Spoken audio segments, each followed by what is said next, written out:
The iconic MiG-21, often called the Flying Coffin, but also revered as the legendary warhorse of the Indian Air Force, will officially retire today. After serving the nation for 62 years, the jet that once ruled the Indian skies is finally taking its last flight in Chandigarh, the very place where it began its journey.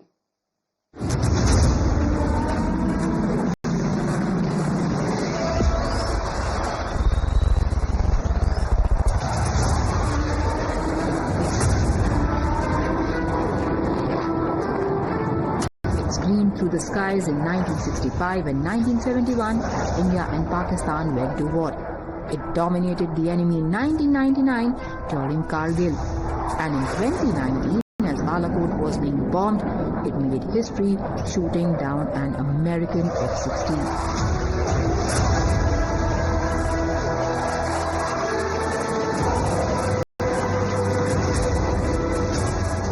62 years of distinguished service, the icon flies into aviation history from the very airbase in Chandigarh where it was inducted. It's about time. Inducted in 1963, the MiG-21 was India's first supersonic jet fighter. Designed by the Soviet Union, it became the workhorse of the IAF for decades. Over 870 MiG-21s were inducted over 6 decades, making India the largest operator of this aircraft outside Russia. Over 600 were made in India over the years, and the MiG became a symbol of India and Russia's enduring partnership. MiG-21's agility and speed were unmatched in its time. It played a decisive role in the 1971 war, downing several enemy aircraft.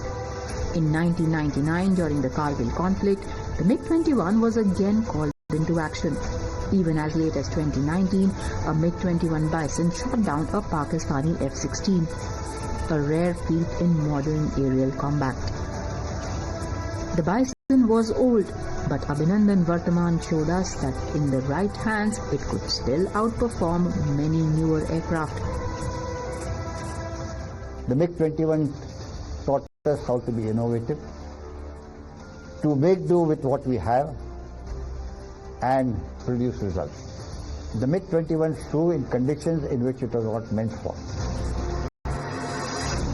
But this remarkable journey has also been marred by tragedies. Over 400 MiG-21s have crashed since their induction, claiming the lives of more than 200 pilots. The aircraft earned the grim nickname Flying Coffin due to its outdated systems and maintenance challenges. There were upgrades over the years, but MiG-21 had become a necessity rather than a choice for Indian Air Force. To be fair, it was never meant to fly for 60 years. It was forced to.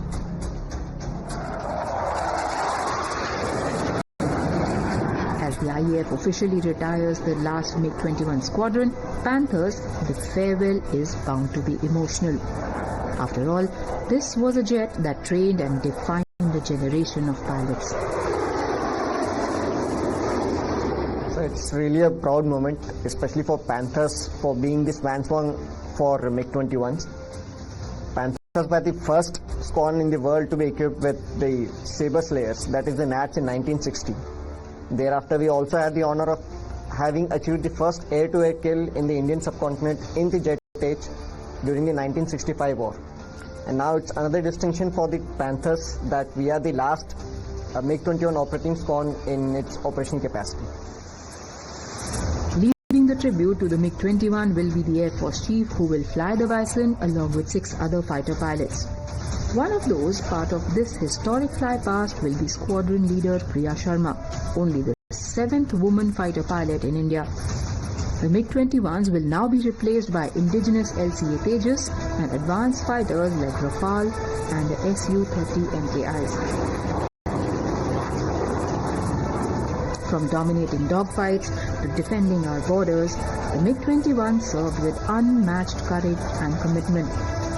As we bid farewell to this legend, India remembers not just an aircraft but an era. The MiG-21 gave the IAF wings that it never had before. Bureau Report, signs now.